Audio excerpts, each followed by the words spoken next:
And the next 30 minutes, like our guest minister said, he will want to deal with parenting for 30 minutes before we get into the question and answer section.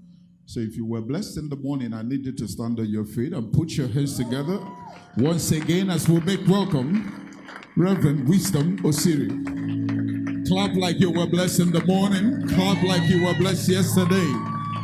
God bless you.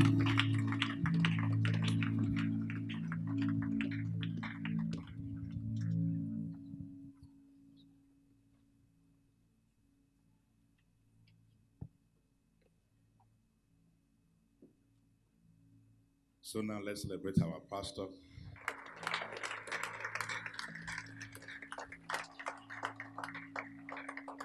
Thank you so much, sir. And then our pastor's wife, thank you so much, ma'am. We'll celebrate you. Hallelujah. So flash a smile by the person by your. Are you sure it's not where I'm standing? Okay. So flash a smile. Somebody is standing by you. Tell the person, I'm happy you are back here this evening. So there's something we used to do back at home in Port Harcourt where I stay in church. So please listen carefully before you do this. The simple instruction. The instruction is simple. You're going to look at somebody who is close to you, just as we are standing, and then somebody is standing by you, and you say, look for something good about the person. So you're going to say, in either your shoe is looking fine or your hair is fine. I know some of you might ask me a question, how about pastor, if I look everything, nothing is fine. You have to find something fine by faith. Okay, so look at something fine. But that's not all. Are you with me? Listen now before you execute. So if you look at the person and find something that is fine, so you are going to vocalize that thing that is fine. So for instance, you can say, your shoe is fine, your hair is fine, something like that. Then, if the person looks like who you want to be when you grow up, so you say, when I grow up, I want to be like you. If the person does not look like the person you want to be, you say, when I grow up, I want to. Are you ready now? Now choose a partner. Say, I love the way you look. You look like a Christian. It's like you're really born again. You look like an evangelist. You look like a millionaire. Like somebody that should make a friend. When I grow up, I want to.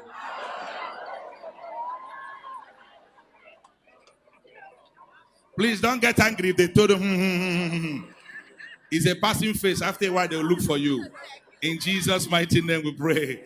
Lift up the right hand. Say, I can, I shall, I will. In fact, I must fulfill my destiny. For all that I need, it's already provided. I am experiencing success. I will not explain failures.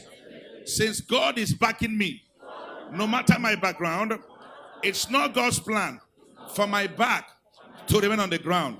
Now do this. I can see myself in the future. Can you add some more energy? I can see myself in the future. I am doing better. I am looking better than I'm looking right now.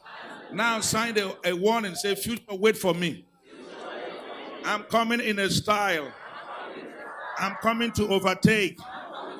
I'm coming to take over. No matter my background, it's not God's plan for my back to remain on the ground. Say, it's not God's plan for my back to remain on the ground. I'm too blessed. I cannot be messed up. I'm too connected.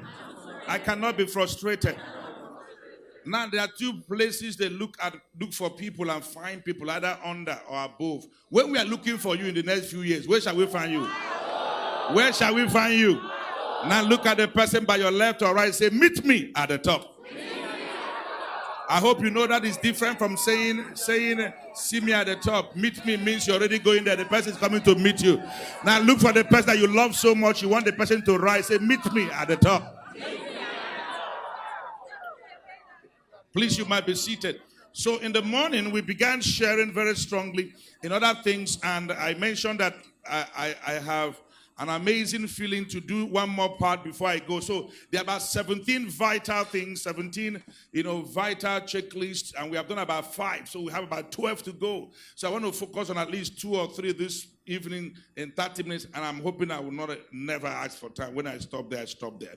So the first thing that changed in my life, don't forget, go back to Ephesians chapter 5. That's where we left up. Ephesians 5 from verse 23 talks about that the man provides leadership.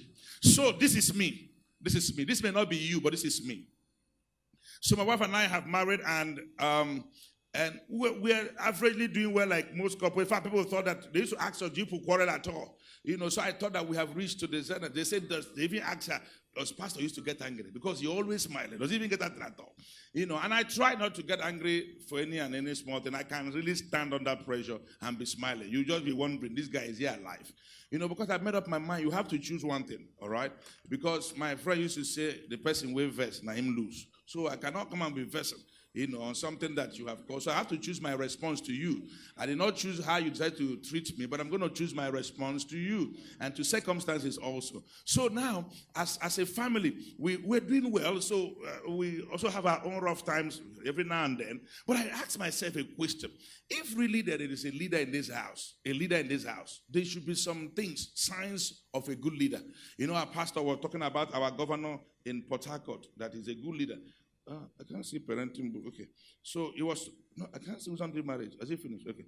So our pastor was talking in the morning about our governor in some places. Let me not for controversy. So our governor, that is a good governor. Both governor there and governor here, they are good governors. So now it's very vital for you to know that leadership has some very important things. So in the book, Wisdom Driven Marriage, where my wife taught from, so the word wisdom there is acronym. Acronym W stands for wisdom, I stand for interaction, X stands for sharing, D stands for diligence, because it's the marriage you work on, that's the one you enjoy. O stands for openness. The purpose of marriage is oneness, but the pathway to that oneness is openness. And the next one is M. M stands for maturity. So she basically just taught 2 out of the 6. You get the rest here. But under the wisdom, we have wisdom for different things. So we have wisdom for leadership. We have wisdom for forgiveness. We have wisdom for communication. We have wisdom for parenting. So that is, in a very concise but yet profound part in the book. So now, just want to list out for you. There are about 5 things that we listed there that are, very important signs that a good leader is there. All right? God created the man and gave us an amazing assignment as leaders. The software that created man is the software of leadership, just as the software that created a woman is the one of what? Of help. Thank you so much. So we're supposed to lead. But now, somehow, we have discovered that some people, instead of leading, we begin to rule. So I started like that, like my friends. So we're all ruling. So you see how a man comes to the house, he won't do much. He will just be ordering people around. And you ask him, he said, I become the leader. All right? He doesn't participate, even in parenting, for instance. He believes that the parenting job is the woman's job. And so he doesn't play a role. So I was doing all that. And then I asked myself, there's going to be a difference, all right? There ought to be a difference. So in the book, I talk about the wisdom of parenting in verse 34, 35. I went to talk about why we need leadership. I talk about how the husband can become a better leader, verse 37. Talked about that and how can you grow to be a good leader, 36, 37. But I want to just talk about briefly here. So I found these 5 signs of a good leader. Number 1 is peace. When there is a good leader, they will find peace. Not that there will be no war. But leaders know that you can't make progress in the midst of confusion.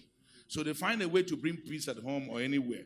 And that's why you see people fight about, peacekeeping force. And I used to tell them that when they say they're doing peacekeeping force, what do they normally go with?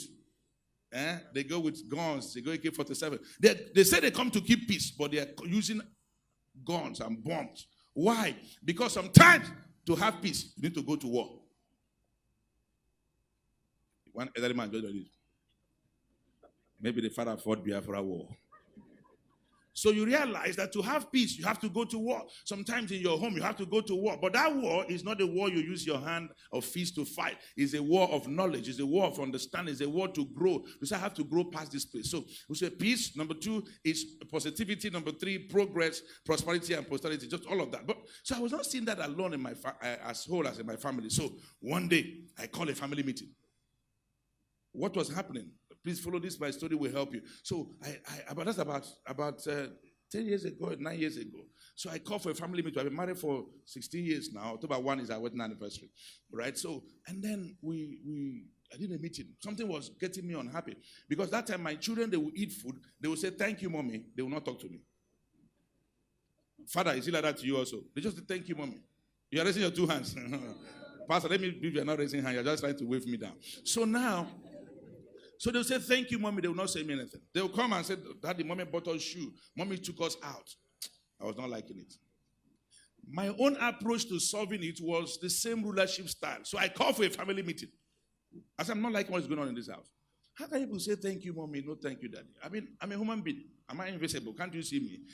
So but I was running with a ruler mindset. Okay, so I asked them, "So then I want to say thank you, mommy, say thank you, daddy." Then I realized that my son picked up something, and then he looked at me. He said, "Are you serious?" I said, "Yes." So I said, "Mommy, the money you used to cook food, who gave you?" He said, "You gave me." I said, "Okay. How about the one you used to pay this one, buy this one?" He said, "You gave me. What is the problem?" I said, "Calm down, I'm going somewhere." So I realized I was solving one problem and creating another problem. Because my son, the youngest one, flashed and looked at the mother. I said, "Mommy, that means you don't have any money." I said, "Mom, no, that's not the point. Mommy has money." Because any real woman that is working and has money, no matter how much you give them, they always add their own. All right? I made a mistake many, many years ago, and I've stopped making that mistake. So my wife, I gave her, it was about 150 or something. So I came back. I said, "I want you to give account." He said, "He has finished." I said, "Give me account." I'm a chartered man. You're telling me that. "Give me account." And so she gave me account. I realized that I was owing. I don't know whether I will give you account before, and then she paid. You gave balance? No. I always have to give back. So I realized it happened like 2-3 times. I made up my mind now. I don't ask for change anymore. So what I do is I give security vote. If it's SS, give the SS. If it's not enough, the Lord help you. And since then, I've entered peace. So I said, no, the mommy has her own money. That's not the point. The point I'm saying is that when you say thank you, mommy, also say thank you what? Daddy. And I was very particular about that because in my mind, I'm supposed to receive what is due to me. Are you catching what I'm saying now? Now, but I did not know I was not doing it the right way.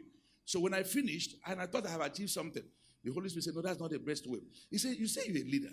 You're not really leading. You are ruling. You're really ruling. And many people in the house are really ruling. And please, this is going to, some places I share this, I get it very hard. Please forgive me in advance. Even online, I don't want any argument. It's okay. If you don't like it, throw it away. But I'm talking about my personal experience. You can't quarrel with somebody's experience. All right? So, and I said, "You know what? I'm going to change this." So I said, "Holy Spirit, what do I need to do?" He took me to this Ephesians I read for you. That he says it is about leadership that is marked by what? Giving, not what? Getting. And that thing ran parallel in everything I used to do. Even when we are trying to have sex, I used to go there to collect. The Spirit said, no, you're not getting it right. You should go to sex to give.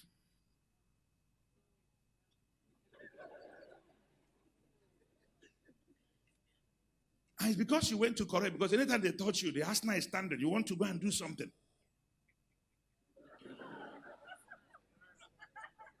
But if you know you have gone there to give, what will you do? You calm down. If they say kiss your ear, kiss the ear. Just be doing it until they are the one that will invite you. Open the door and say, "Come and share the word."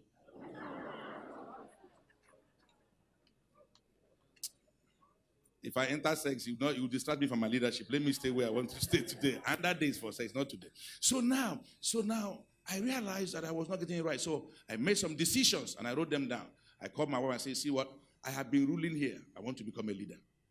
I think that's one of the most profound, and that's why I wanted this thing to happen this evening. The most profound decision I encourage every man to make if you're married. And if you're not married, you're in a better state to make up your mind. I want to be what? And not what? A ruler. That simple statement changed the trajectory of our family. Crisis dropped down. Because when a real leader is doing what he's doing, the people around him are happier. So I now changed. But it's not just about name. I had to do something. What did I do? I told my wife then used to take the children to school and bring them back to school. I said, "No, all that changes. You know what? I'm going to take them to school in the morning. You bring them back in the afternoon." I said, "You know what? There are lessons. We have maths teacher. We have this." I said, "No, I'm a little bit good in maths." I said, "You know what? We still have the teacher, but I'm the resident lesson teacher. Because I realize in parenting, I really encourage you to get 360 degree parenting if you have not gotten that book. In parenting, that who you raise is more important than what you build. Who you raise. The pastor knows where I'm coming from. My village, there are a lot of business people there. They have business, they have companies. So the likes of Dubik, the likes of Intersoft, the likes of Borders, the likes of Trace Type of Meal, the likes of Time with Family, Borders, and all those people, they are Can Biscuits, that competed with NASCO many years ago. They're off my place. And I watch, sir. I see that some of the businesses, when the owner died, the thing went up. Some other people, before they even died, the thing went down. I realized that beyond anything that you are building, who are you raising? That's the core of parenting. Number two, I also realize that when it comes to parenting and family leadership, that you must ask yourself, am I a part of my children's life? Because if you are not in the life of your children today, you will not be in their memory tomorrow. You will not be tomorrow. And in the book, 360 Degree Parenting, I try to distinguish between or explain what is called overcome parenting panic, awaken your parenting, the principles of parenting, the laws of parenting, the habits of 21st century parents, different things. How many of you know the school they call Loyola Jesuit? You know it? They have bought our books in hundreds of copies to give to their. One day I was shocked because Nigerian Info took this book and did 2 months review in our city. So I was asking my wife, what did I eat when I wrote this book? Please, you need to give me that food anymore. I want to write something else. And I see parents transform. I see parents say, we're not getting it right. And I realized I was just telling part of my story on how we transformed to who we are today. And so I made up my mind, I'm not just going to be a father by title. I'm going to be a father by being part of this life. So I began to bait them. I told them that I'm going to bait anybody, all of you in this house, until you are 8. In my mind, 8, the number of new beginning. By 8, you should bait yourself. And I realized that when they were baiting them, there are people that are baiting them. Those people are very busy. All these houses, all these people, they are very busy. So when they say, turn your back, I don't have time to do.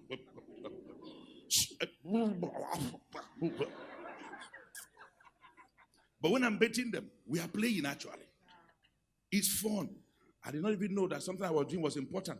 So one day I finished shower. Sometimes my friend used to say, I don't want shower, I want bucket. I said, how can you prefer bucket to shower? He said, I want bucket. I didn't know the reason. When I finished, I said, let's go now. He said, no, Daddy, many 1 month. I said, what is that? He says, splash. I said, splash. Are you serious? You like it? He didn't tell me. I said, what am I doing with my life?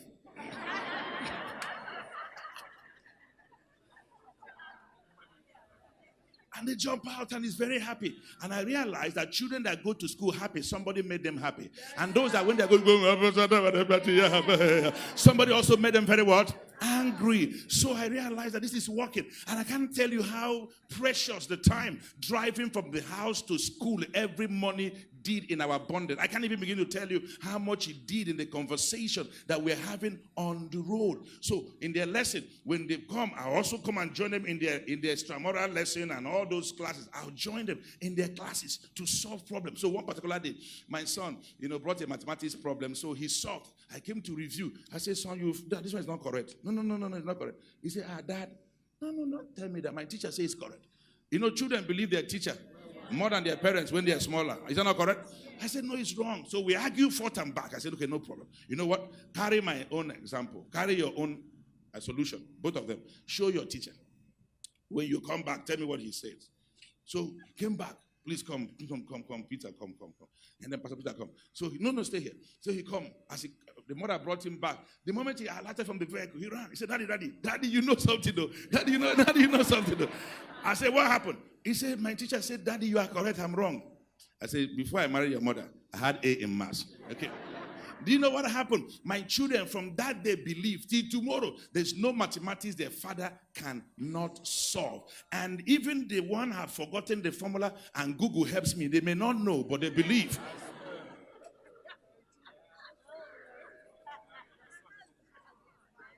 The point I'm trying to make is that I got involved in their lives. I got really, really involved. See, if you are not ready to be involved in helping your children, don't even bother marrying. And don't bother giving birth.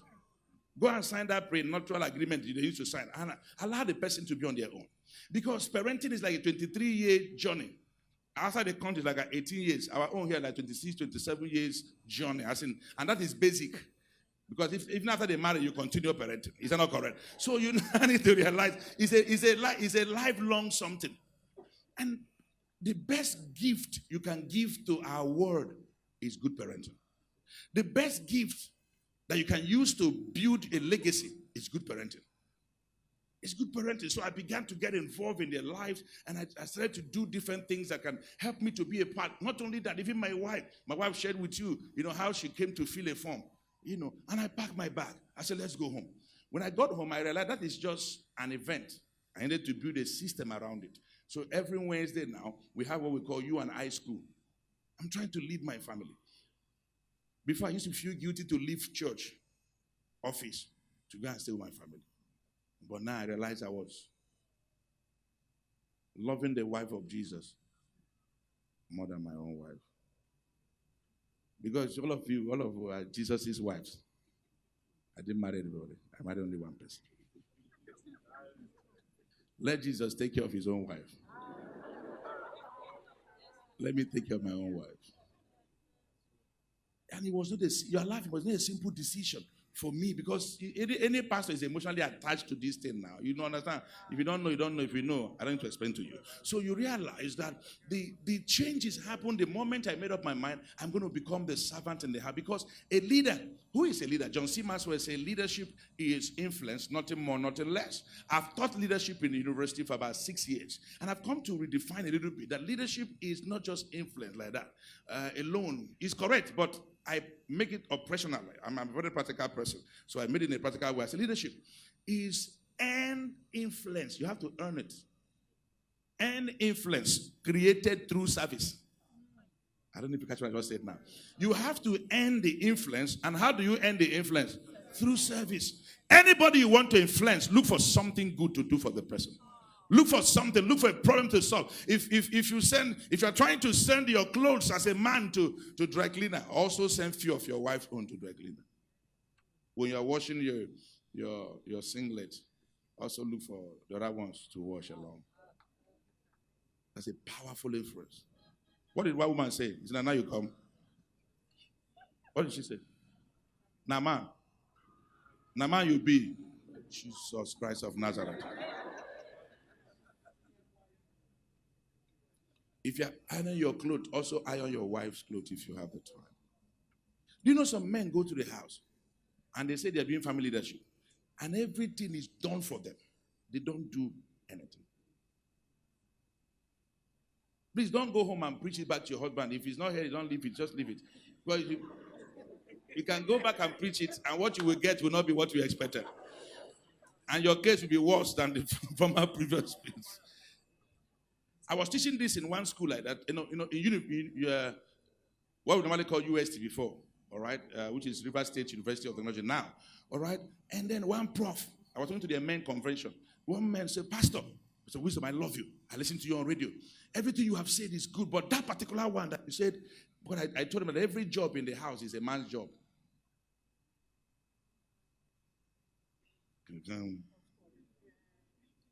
Every job. He was angry with it. He said, no, it's not true. You are the one causing confusion. I said, no, sir, calm down. So I said, you're in university? He said, yes, sir. You're a prof? He said, yes, sir. I said, sir, if somebody were to die in this university campus, yeah, who would they call? Who would the governor call? He said, VC. I said, how about if they lost money? Who would the governor call? He said, VC. I took different cases. He kept saying VC. I said, is VC the primary person in charge of all those things? He said, no. I said, yes, he is. He is primarily involved. The other people are only secondarily overseen. In other words, even though he's VC, does not mean he should do everything. But everything is under him. So all this one you are thinking, who should close door in the night is your job. Who should roast chicken in the house? It's your job. It is now your decision to find who to delegate it to. So you don't abdicate response. I don't know if you are. This is for advanced people. Or if you are local, you don't understand what you are. I'm sure you're already fighting me in your mind. That's not a problem. So if you are, If you advance, you're okay. Because one day my wife told me something. He said, help me to throw away dustbin. I said, Jesus. I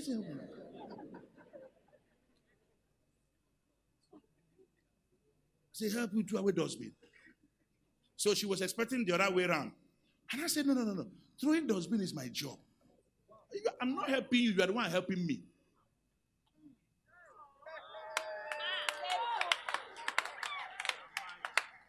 I know some men say, Pastor, if we try that thing you are saying, they turn us to houseboy. No, that means that your leadership is not strong. Because you are the one that is delegating. I don't know if you are catching where I'm going to. Bible did not say, and God created Adam to help Eve. It was Eve that came to help Adam. How can the person that came to help you have more responsibility than you that's being helped? Odogu men are the men that understand I'm in charge of this house. Sometimes I used to go some Odogu people.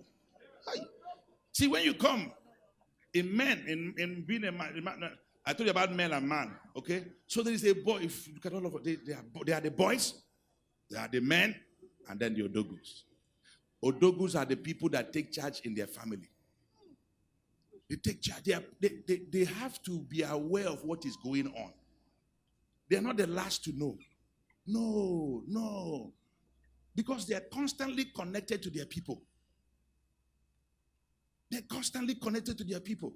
My second definition of leadership is simple. This is my own personal definition. The first and this one are all my definition. I say leadership is the capacity for you to feel, F-E-E-L, the needs of people, and to feel, F-I-L-L, with the resources at your disposal. I'm going to say it again. The capacity to feel, F-E-E-L, and to feel, F-I-L-L, with the resources at your disposal. And you check anyone that we see as great leaders that we remember, that's how they were. From Mother Teresa, she saw a need and filled it up. Nelson Mandela, she saw a need and filled it up. How many of you realize that an office, a position, does not make a man makes a position? Many years ago, I did not know the same thing called NAFDAC. It was one woman that highlighted an office called NAFDAC. And all of us knew the person. And if I ask you, what is the person's name? After she left, who is the next? Question. Is that office still existing? Do you know the person in charge? I say if you're the secretary of the person, that's how you can know. Helping to carry fire. But you see that woman shook and gave value because there's nothing in a name except what you put inside the name. So you say, I'm the husband. What do you put inside that name? You say, I'm a father. What do you put inside that name? Your children, your wife, the closest people to you should feel the impact of your leadership.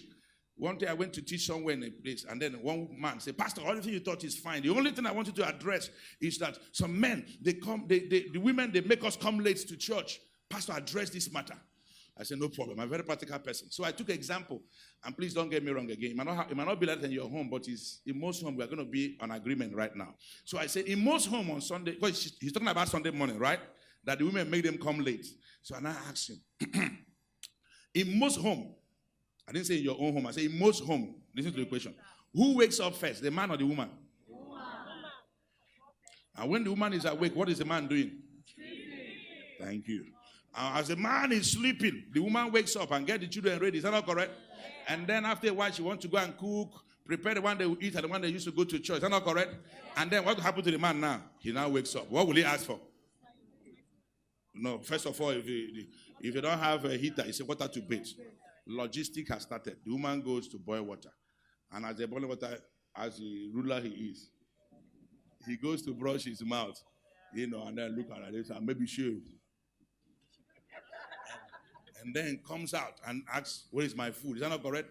And then when the wife is done with this, the wife is now trying to go and bathe. Don't mind, she has been up for over an hour or two. So she wants to now go and bathe. The man says, what are you waiting for? What are you bathing? You're moving fear in the house. Go and bathe now. Bathe. Go from here, come from here. Go here, go here. Go. Are you an inspector? Go and bathe.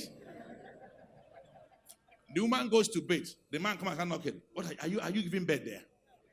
Did you give birth? Come on, let's go. This guy, I don't want Pastor Udoka to look at me. I don't want you to come and give me. You don't know how he rebuked our leaders last time. And then the woman managed to come out. As the woman was trying to dress, say, where's my own food? Because I'm that logistics. And as she's doing all that, the child is now trying to button his clothes and, lace the shoe. He comes to the man. What would the man say? Get your money. Some people are repenting. Deliverance is happening now without laying on of hands. I can tell you. I can feel the deliverance. I can feel the chains dropping. The scales falling off your eyes right now. And I asked the man, the man. So, cut long story short, some of them will start quarreling. The man, if he has a car, he goes to the car. What will he be doing when he goes to the car? Pum, pum, pum. Ah, you know them, so they live by your side. Pum, pum, pum, pum, pum. And then the woman will now come. Already, the man is angry. The woman is now frustrated, is harassed. And then when you see a couple coming to church, and both of them in the same car, singing two different songs.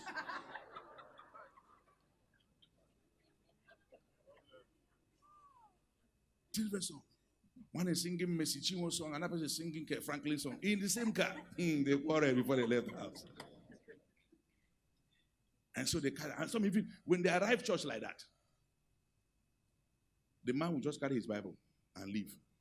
And allow the woman to struggle with the children. That's not leadership. Leadership means you are the chief servant. And that's what happens that many people, men say the woman has turned the heart of the children against them. And you forgot that. If you are not in the life of your child today, you will not be in their memory tomorrow. A leader is not the one that has the title. A leader is the one that serves. Jesus said in Mark 9:35, he said they were arguing who is the greatest. What did he tell them? The greatest is the servant of all. Servant of all. So I want to encourage our men. If you are married, go back home and become the chief servant. You will just see that issues will just crash like this. You just see a change. Go home and be a human being in the house.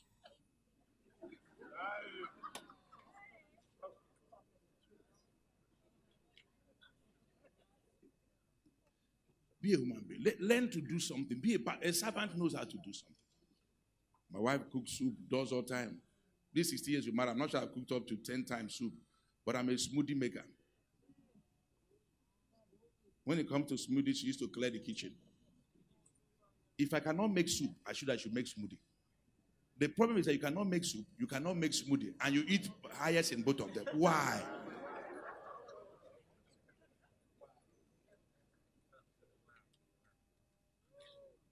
I can tell you that this simple message I'm teaching has transformed a lot of men in our city. And I'm believing that you will do so because very soon people are going to go home to give something to their parents. When they go home, what did they normally buy for their mother? Talk to me. Wrapper, rice, yam, this, that. What would they buy for their father? Snap. Thank you, Pastor. Thank you, sir. You know why they buy snap? So that the man can die faster.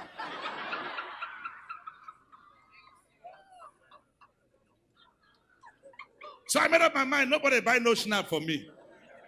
So one day my son came back from school, and my wife, time is gone now.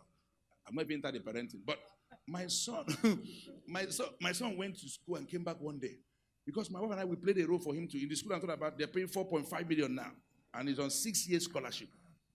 The first child, the second one is on 50% scholarship.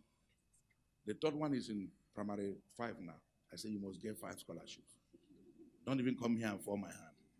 But it's not just by mouth. We have to involve in their life. When that first one was writing an exam, I talked to them. I casted vision to them.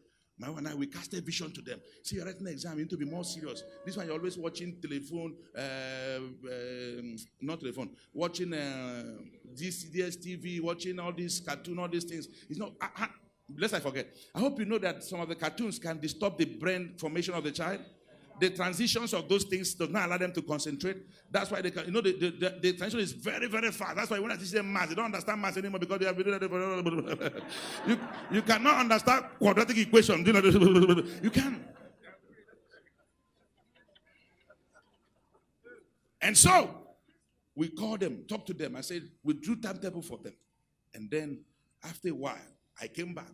One day, my wife from office, I realized that they usually they can be smarter than us. They used to watch it when we are not there. The assignment we gave them is not working. I recasted the vision for understanding. That one calmed down. After a while, when it happened the third time, I thought if it happened again, we're going to do something drastic. So they thought I was joking. So one day, things didn't work as we planned it. I just got home. I looked for DSTV wire. I did not say I'm not subscribing. I pulled it out. I said, pull out. And gathered all the CDs. I said, your destiny is bigger than this thing. I took them. And as I'm breaking, you can see their face folding the more. As I break one, they fold. By the time I finish, they fold. I said, can you help me pack all these things? How can you break my thing and say, ask me to pack it? It's like you are beating me and say I should not cry. So they packed it. I said, we are going to start job. You have to read. You have to start this. And that's how we surrounded them. My wife is good in many things, but not math is not part of it. So she used to go there. Even though she doesn't know which one is which one, she said, my husband, I don't understand this word problem.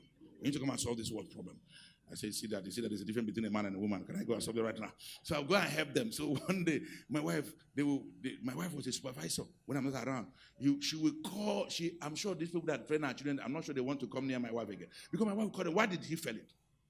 Explain to me, as though she will understand. Explain why she failed this one. Yes? What is the formula? My son, do you know the formula? She does not know formula. Yes, I know formula.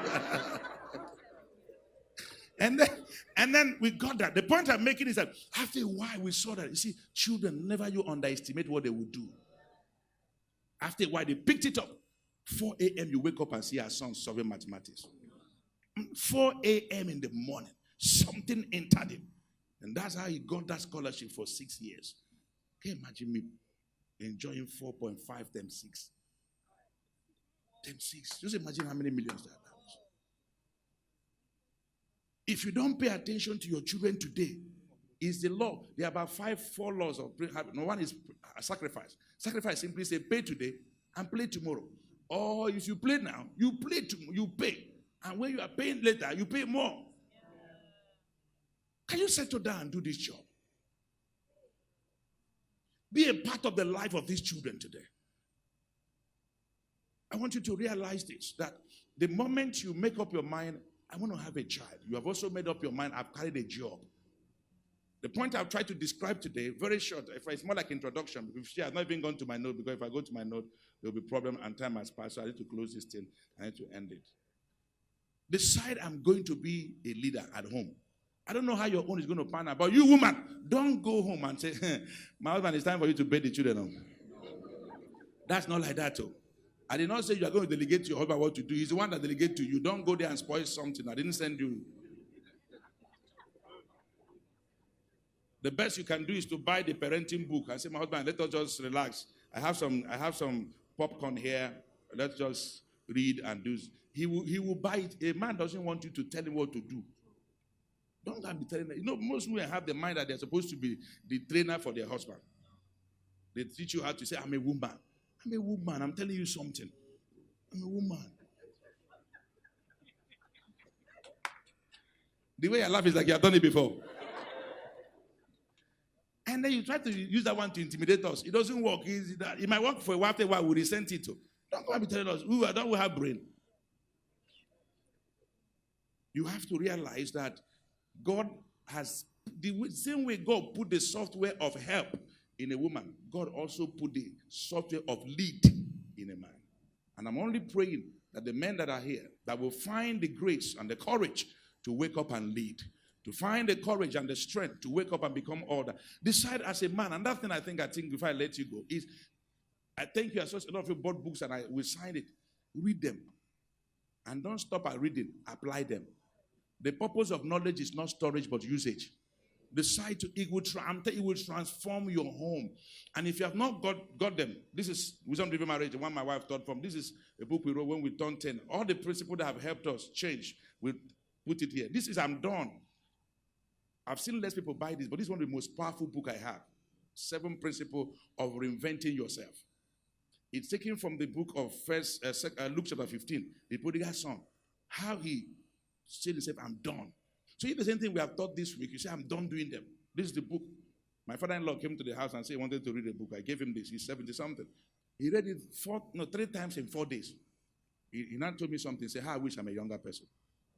No, I'm not joking. I wrote this book during lockdown. It was about how do people respond to the new reality. A new you have to respond to a new world.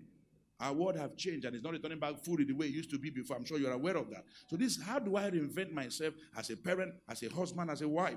And then from waiting to wedding. Instead of coming to be collecting anointing oil for me to get wedded, why not go and find what is stopping you from wedding? And break the marital delay from waiting to wedding. Then 360 parenting. I didn't even touch this one at all. We run training. I have a training institute called Leadwise. Leadwise is a consulting firm, and then we have 360 parenting under it. We run workshops for schools and for parents. So in case you have a school you want us to do that, let us know on time. We run a 3 days workshop for school. After the 3 days, then we take a 1 month course online before you can finish this book. Because I realized that people that became something, they passed through a curriculum. You and your friends, 4 of you, entered university the same day. One person went to sciences, one went to accounting, one went to social science. And 4 years after, all of you came out with different degrees. Is that not correct? And they say, what is your discipline? You mentioned. Because the greatest form of learning is becoming. I think you get this one after I've gone. The greatest form of learning is what? Becoming. So now you want to become something and you're not willing to learn. How did someone become a lawyer? He passed through. So you see, when you say 4 years, did you prophesy yourself into be a lawyer? No. You went and what did you do when you went there? Did they anoint you, sir? Did they serve Holy Communion? What did they do? Books. He's teaching. That's what I transformed him now. So now when I talk about vicarious responsibility, when I talk about, he understands the laws of agency. When I talk about prenatal agreement, he understands that. You don't understand. Because you did not go to the school. And I'm telling you that if you are going to become a parent, it's even a crime. I don't want to put it that way, but forgive me. It's almost a crime to try to parent without knowledge. Parenting on assumption is like a disaster about to happen.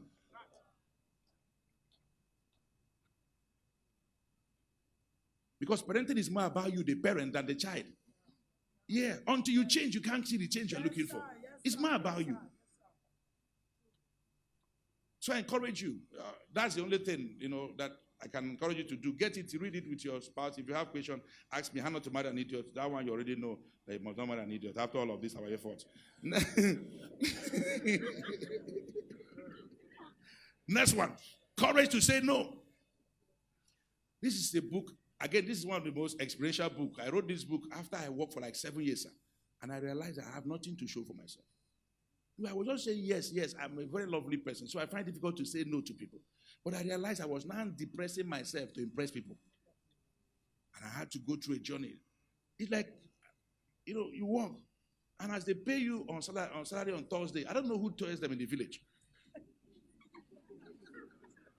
They paid you on Thursday, on Friday night, morning, from Thursday night, sir. Does it happen to you at all? It happened for 7 years, and I found deliverance from the book of Proverbs that said, do not say no to the person who asks you when it's in the power, to whom is due, when it's in the power of thy hand to do so. And that thing was a mighty deliverance, because I used to think that the voice of men was the voice of God. So if somebody asks me something, it means God is asking me. So I now began to realize that, for instance, I have 2 churches inviting you at the same time, and they both say God told them. And I was being stressed out. And I realized that my mouth can say yes, and my body is telling me no. So courage to say no is the beginning of self-leadership. If you don't have the courage to say no, you can't lead yourself. I believe this book should be in the library of every family. If you can't buy one for your wife, but for every family, because this is a primary thing to use to train children to overcome peer pressure. A child that can say no, if all you did in parenting was to teach your child to say no, you have done a good beginning job. Because it's what we say yes to that end up putting us in trouble. I'm telling you. Then advanced toasting. Now, this is deceptive. This book looks like you're asking a boy to toast a girl.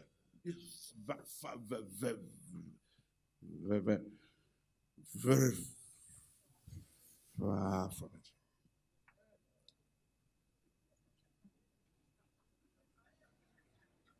Very far from it. It includes it, but it's very far. This is a book about how do I, as a person, toast, remain toastable all through. It's a different thing, all through, not just at the beginning, all through. And so in the book, I use V. There are about 10 of the V's. The first one is vision, for instance. A young man coming to you. Have you found out his vision? You too, girl, you have vision. So it's not only for the man. The girl need to read. In fact, the girl need to read it more than the man. So when he's talking, he's saying, I've seen this kind of thing before. How did God move Abraham from where he was to where he wanted him to be? Vision. He said, follow me, I will show you to a land flowing with milk and honey. Moses used to move them. 3 million or 2 million people move by a vision. Question, when they arrived there, did they see any milk and honey? But you know that was figurative because life was better for them there than when they were in Egypt. What has Jesus used to keep all of us? In fact, he began it in Matthew chapter 4. What did he? He used vision. He simply told them, follow me, and I'll make you. You're a young man, you want to make a lady something, and you're just putting your hand and talking up and down. Show her your vision. A woman, once she sees a correct vision, she will propose to herself and enter your life.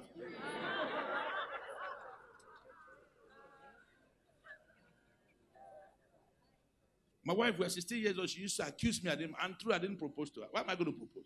What am I proposing? Propose to what? She was my friend as I'm doing youth papa. They're paying me 7.5, and where I'm working, they pay me 1.9 or 1.7. Those days. And I will use money and go to where they call Wisdom Bookshop, buy books for her, buy tapes like Walter Bynum. Those days, I'm sent to her. Why would she say yes? Mentoring. See, saying yes, getting a yes from a girl is not a prayer point. It's a harvest for seed sown. You sow nothing, you want to reap. How are you going to do that? You think all those midnight call I was saying I love your lips? No, I was mentoring. When I'm talking, you know that somebody has read something. Imagine as I'm talking, he's blessing all of you. Imagine I pour everything on one person. Hey, Jesus. It's called overwhelming. So one day, I asked her, have you ever thought about marrying somebody like Osiri? He said, I've thought about it. I've desired it. I've wished it. I've dreamt it. Only I have not prayed about it. What kind of foolish prayer is that one? I said, I'll see your parents next week. That's the end. That's how we are where we are. I'm going to need that. Need that for what? What do I need that for? Are you okay? She wants a better life, and I'm promising a better life with evidence, not just math. With evidence, I'm going to be promising. I told her that marry me, I'll put you on television. Few days, I said, are you on television? And I said, yeah. I said, I told you to marry me that time.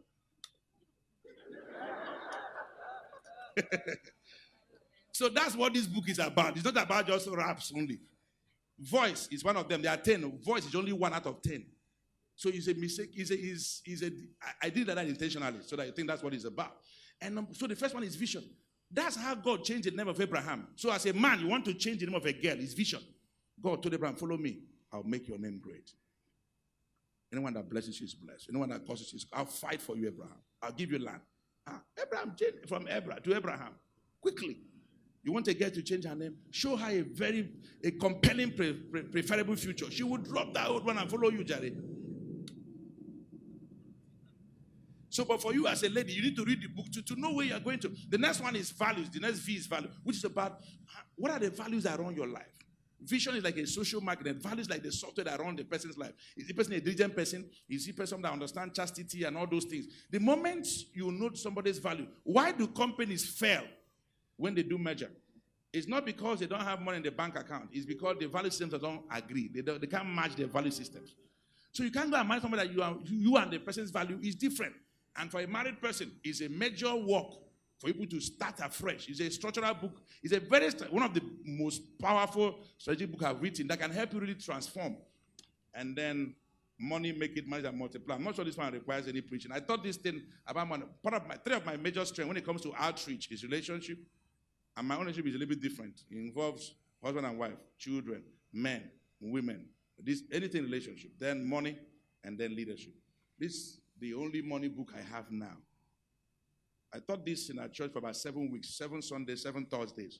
And I put it just 3 weeks to sit at home to produce this. I can tell you, this is one of the books that we have reprinted most. It will help you. And then finally, Odogo. I'm sure that some people paid for it. They didn't get their copy. I think they brought some more copies. So you get yours. And if you didn't get, we can arrange how to send to you.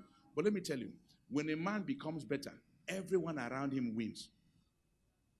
Woman, if I were you, stop praying for yourself, pray for your husband. Yes. Once his head is correct. Have you seen the head of a train before? Okay, so is it trained that now? So I'll be trained now. The way the head is going, that's where the whole body is going. Pray for his head to be correct. So in the book, is a clinical book I did to talk about how to move from being a male to becoming a man, to becoming the real man, to becoming different things about a man, and for the five most powerful priorities of a man's life, and different things about which is your family, your fitness, your finance, your faith, and then your future. All right, and there's a workbook for every chapter. If I were you, if I get it for my husband, if he gets it, just cook something and stay by himself. As he's reading, you are massaging his leg. He's going to turn out to be an Odogu. And when your husband is an Odogu, over 80% of your problem solved. Rise up on your feet. Look at someone and say, I love the fact that you sat by me today. Because as I am changing, you'll be a testimonial. You'll be a witness of the change in my life. I'm happy I sat by you today. And I thank Pastor Wisdom also. Let's welcome our pastor as we celebrate him. Hallelujah. Okay. Hallelujah. All right, be seated again. Let's welcome on the pulpit Pastor Mrs. Wisdom Osiri to come up the stage. Praise God.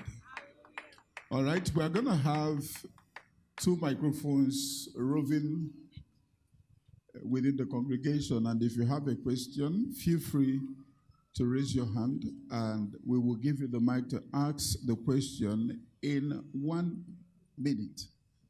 If you move the way we don't understand, we'll collect the mic. So if you have a question, just raise your hand.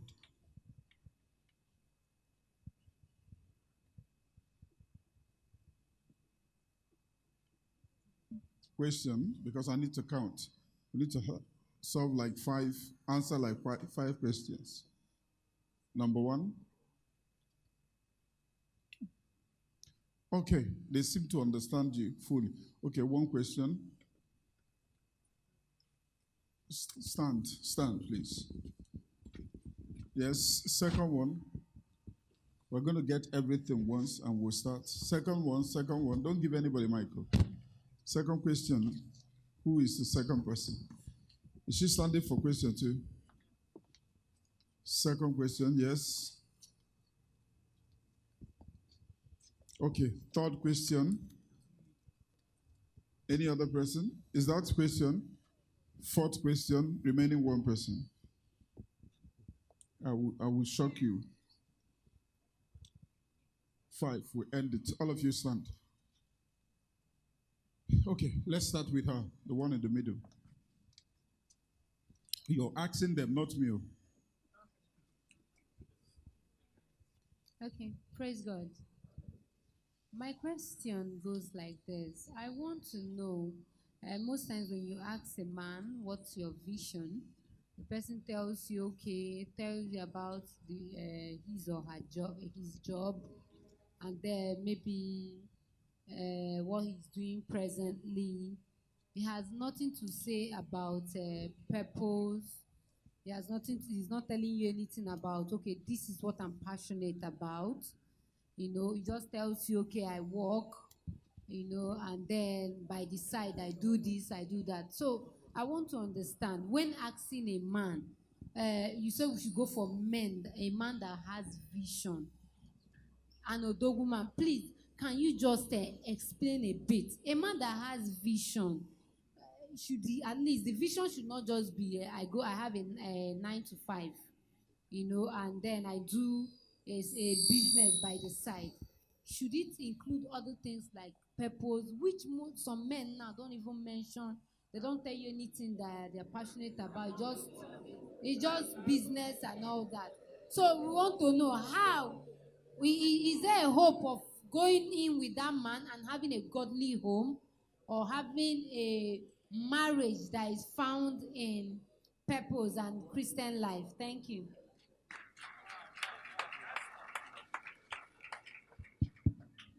All right. My wife want to do that. Okay, so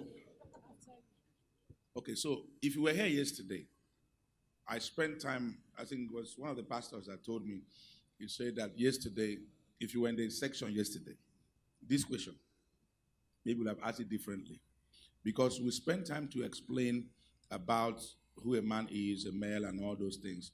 And then, but you see, the purpose is very powerful. In the book, Advanced Toasting Techniques, this question and answer asking now is answered in the book, because what I did was I used that example of the Wiper engine to say that you have to first of all define before you can find.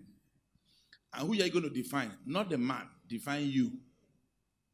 Please follow me carefully. You have to define you so that when you meet someone that look like you or where you're going to, it's easier to flow. Instead of you trying to define people, you define you. It's like what I said. Do you understand what I said yesterday? So it's like you knowing the type of phone that you use. When they say that there is a free battery for this, and it does not fit your own, you said no. So if there's a free man, it does not fit you, you are the one move. Because now, it looks like some ladies think that it's only the man that takes decision. No, you too have a decision to make. So you have to start by knowing who you are. Number two, I try to find that out, is that you have to not use, there are three things I use, there are three type of question. There's a question about the person's experiences of his past. You can know where it's coming from. Number two, you ask a question about expectation, about what the person wants in the future. All right. And number three is you do what I call an experiment. That one is a little bit complicated, but you find it simpler in the book, in Advanced Toasting Techniques. That's why the word is called Advanced Toasting Techniques for people who have tried the basic, and the basic is not working. You advance to the next level so that you can use that advance. Okay? So, but the challenge is that some of the men don't even know. Yes. You see that? So, because the person does not know, question you want to now be asking you, not him, is that if this person does not have where he's going to, am I willing to tag along with someone that does not have where he's going to? I don't know if I'm helping you. So, the first answer is define you. Find your purpose. And usually, there's how this thing works. You know, there's a way water used to find their levels. All right? That the person that looks like where you are going to is going to show up. I know there's some very, very, manipulative people that can lie to you. And when we are talking about vision and purpose, vision is not about I'm going to build a house in Asaba. No, that's not what I'm about. All the people that God gave vision, it's not about building. He told Abraham, I'll make you. It's always about making, not about giving. He told disciples, follow me, I'll make you fishers of men. When you follow somebody, Bible says, he that goes with the wise shall be wise. A companion of fools shall be what? Destroyed. So if the person does not have a vision and you have one, and you are not willing to, you know that it's not wise to run like that. I mean, my wife will tell you. So when I left school, I got a job in First Bank. But I told myself I'm not going to do that work. My immediate elder, there's one guy, I don't know whether she's here today, Copper. She met me. She said, are you Pastor David's brother by anywhere? My immediate elder. He has worked in the bank for about 25 years. He's a redeemed pastor, like one of these areas or something. So I was living with him that time in Lagos. And then when I got my own job, I said, I want to be a pastor. My father said, no problem. Your elder brother is a pastor. He's working in bank.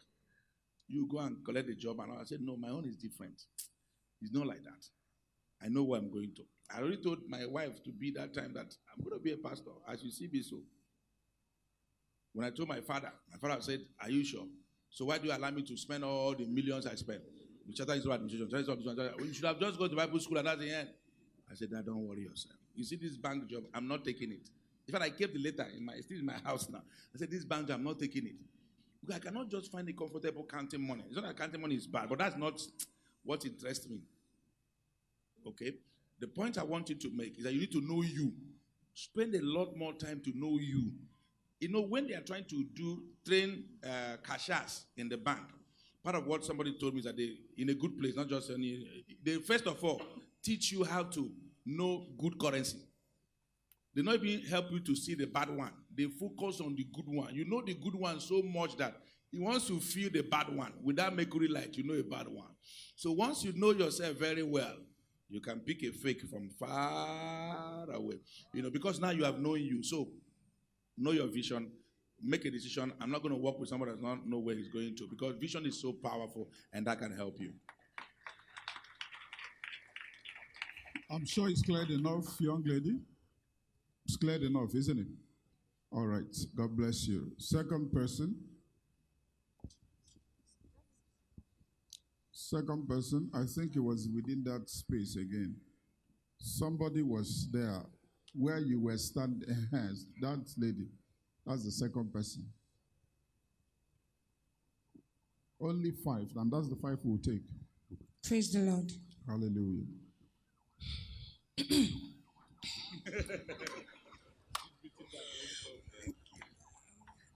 I'm a little. It's understood. It's understood.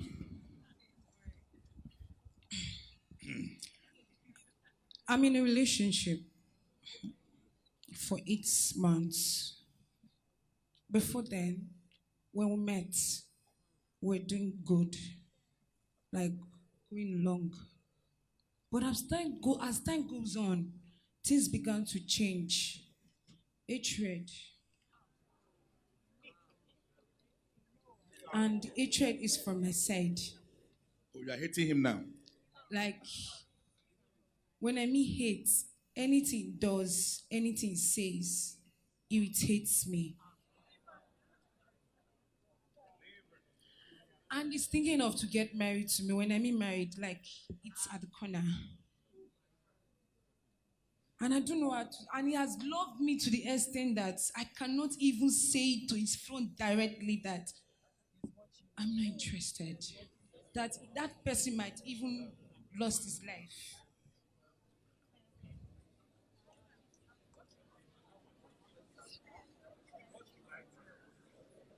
It's that they have answered you already. Get it? Do you have any other? Is that your question? Yes, What do question, you do? what am I going to have? do? Go and marry him. Go and marry him. But don't bring him to pastor. The man you hate. You asking, what do I do? Marry him. Brother, answer him. Can I say something? Please do. Okay. I think, praise the Lord. You need to find out. Probably you have some things that have happened to you, very traumatic experiences that have happened to you that's making you react. Because from what you're saying, it's like the guy is a nice guy. The problem is with you. So if the problem is actually with you, you're actually becoming resentful. Probably there are issues you need to deal with yourself, because even if you end the relationship with him, you start with another person, the same thing will repeat. So it's about dealing with your issues. So I would ask, and then maybe you see pastor, so that you can be you can start that healing process. Because if not, if you whoever it is that you meet, the same thing will happen. So let's actually find out what's the challenge. So that you we are recommending that you see pastor. Pastor can decide whether he want to see you or send you to somebody else. All right? Because pastor is giving you his own answer. Yes. And I'm sure you understand what pastor was saying. He was trying to say, don't marry the person. Okay? Like that. Now, look at this. Resentment is a pointer to something. Just like pain. Pain is a sign of disorder. It's a good thing. Resentment is a good thing, really. If you look at it in terms of making decision, it's a good thing. Yes. Rejection or resentment gives you direction. So you want to find direction from that. So, but you see, there is something also that could have led to that. That's what you want to actually start from dealing with. Yeah. There are some people, they can be nice, and I don't want to go, something could have happened in that relationship, which you have to be honest with. All right, you may not say it here, but I cannot ask you here. Some people, they might be very close friend to somebody, they're very good with the person. The moment they start sleeping with the person, the resentment will just go high. And please don't raise your hand whether you are slept with him or not. That's not what I'm asking you. You just because Bible say that Tama and who? And Ammon. That the moment he finished having sex with him, he said, and I hated him more than the one I love. So it does happen. It might be love, it might be sex, it might be something different, all right, that has happened. And sometimes when people start out being nice to you, and then because you have not told us what he did to you, so you not told us, so we cannot even help you very well, all right? Yeah, so we can help you. I want to find out the diagnosis of what happened, and then we can help you. That is, anybody pastor send you to see, Yes. please trust the person enough to tell him or her. They will help you. But obviously, you can't marry somebody you resent. It's like almost as though there's another man by the side. Any man by the side? She's facing downward. And another man by the side? She's not answering. Another man by the side?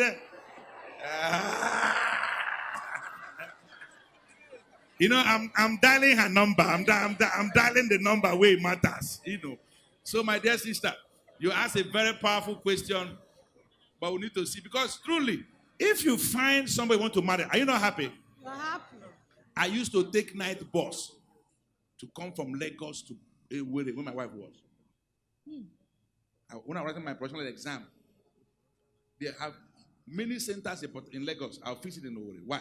So I can see her. I don't even have full money to sit full seats. Oberoche?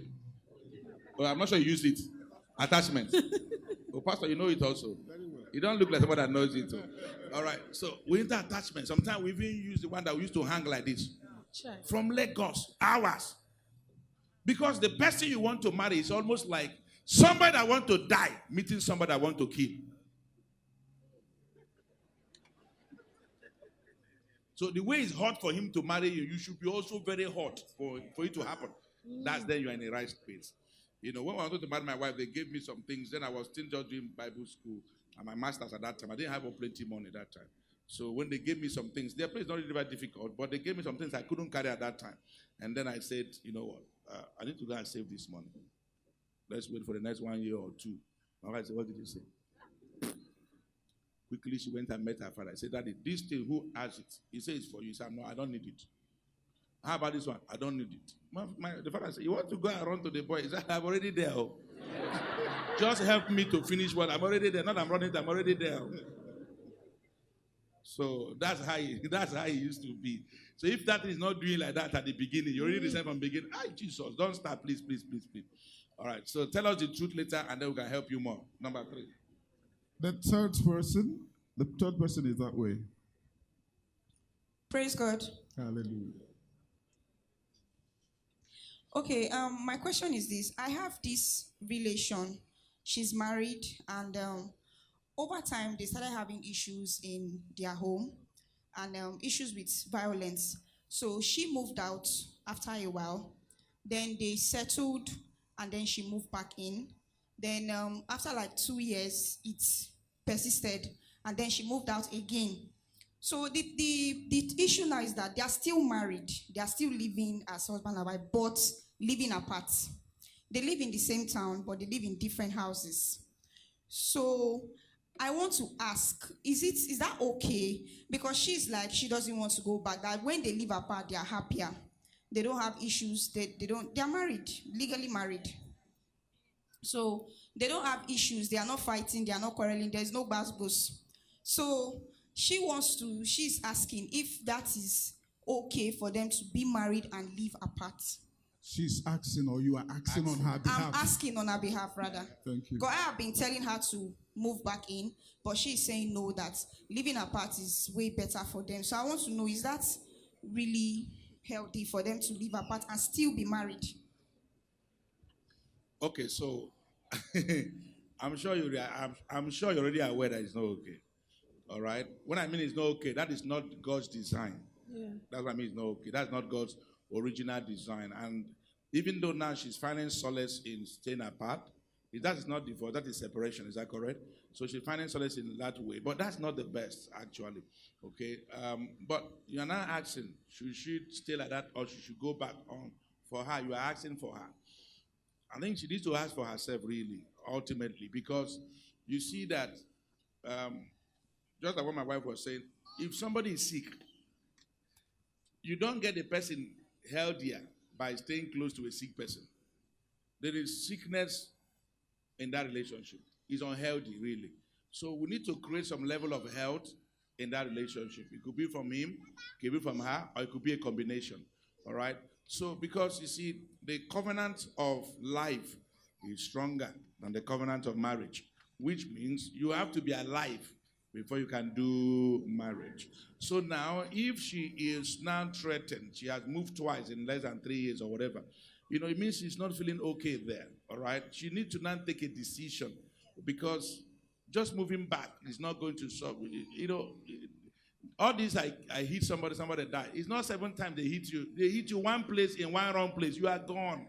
It's gone. So if the man is not healed, maybe let's assume the man is one that have problem, then he needs to go and find solution, to that thing that is making him unhappy, that making him become very violent. He needs to solve that before she can consider going back. All this undertaking, there's a lot of things to go through, before she can actually go back there.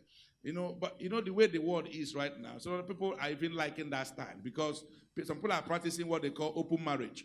In fact, this one, they're even living apart. So it's even easier to operate open marriage. So they are legally married to A, but they have B, C, D, who is their boyfriend and girlfriend in different parts of the world. So some are even living together. You say, see, we are in the same household, but you are free to do anything you want. Me, I'm 20.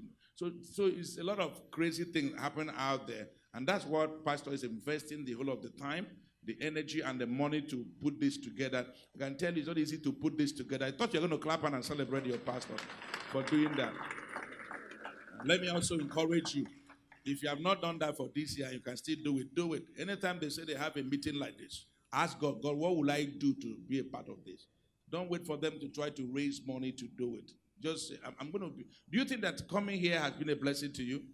Yeah. So it costs a lot of time, energy, and money to do it, put those things together. Try to see how you're going to be a part of making it happen. So my advice to your friend, which I have not heard, is that we need to hear to find out, who is causing the problem, because it might be the woman causing the problem. And because she's your friend, you don't know. All right? But we always encourage men. Like we say, Odogu men don't beat their wives. The God gave us the muscles, not to beat them, but to protect them. My wife, for instance, has asked me to have 14 packs. 14 packs. Pastor, I'm on assignment for 14 packs. And I've achieved it. 14 packs. I'm going to gym. Those gym people, they are dealing with me. And because of my wife. And 14 pack and more she shall get. So, my dear, do you understand about my simple answer? Yes. The answer is they can't be together until health is restored. That's the summary of the answer. Okay. All right. The fourth question. I think the fourth question is that way. Is it still that way? Okay. All right. Let's hear. Why are they just women? Now, so men, that's how. Men. I mean, what kind of pride is that one? We know now. We already know. Solomon. All right. My question is, sometimes we married women, they said if your husband did something to you, you know very well that thing is not good. You look for a quiet time to explain to him, for him to understand, because men are always like being pompous sometimes. When you correct them, they feel they are right. What if you look for that quiet time to correct that man, and that man still reacts the same way? What can you do? Will you continue to bear it, that particular thing is doing, or how can you correct it? Let me put it in that way. All right, thank you. I will allow my wife to answer that question, but I want to just speak on one thing that can help you. Using the word correct. I know you want to correct. But you see, you don't correct leadership. You don't confront. Even in church, people do that. You don't confront leadership. The best way to work with leadership is appeal to leadership through cooperation. So if you're already going with the mind, my husband, sit down. Sit down, let me talk to you. I'm your wife. I should be able to talk to you. If no other person talks to you, I can talk to you. I have the right, legal right to talk to you. The moment you're already going like that, the mind is already shut down. So you have to realize that you see, that is the difference between Abigail and a few other women. Yeah. Abigail was an amazing woman. Even Jezebel, you need to study that woman. Jezebel, Jesus. Look at the way she did it, as though she's not the one that did it. He said, my king, are you not king? What is your problem? Relax. What do you want to eat? Let me be the bad person. You be the good person. Don't bother. Let me bear the bad name. You see that? The same thing with even Delilah. The same thing. They know how to get something from strong people. You think it's easy to get something from Samson? You need to go and study Delilah and find out, because leadership is influence. Is that not correct? Yeah. It's not intimidation. You don't get a leader to change by confronting a leader like that.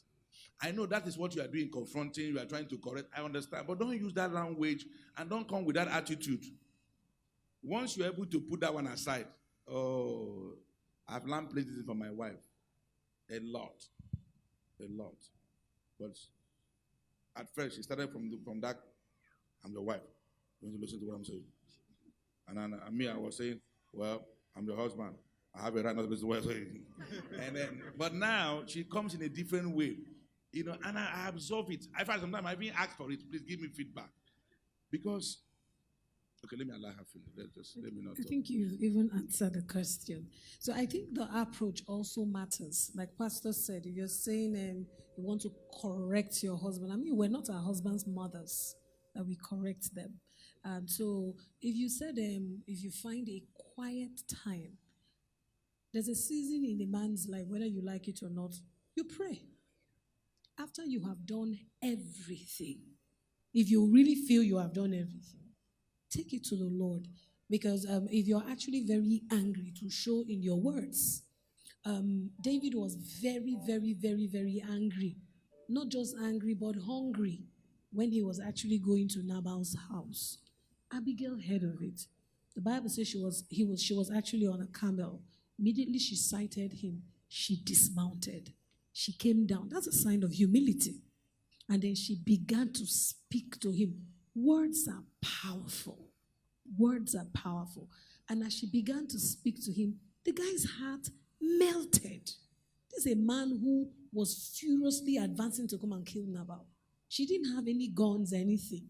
So I think what we say and how we say it and the timing of when we say it is very, very, very important.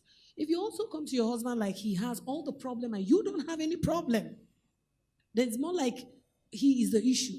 Come from we need to. Don't say you. So constantly, each time I want to appeal to my husband's leadership, I said, I feel we. Do you understand?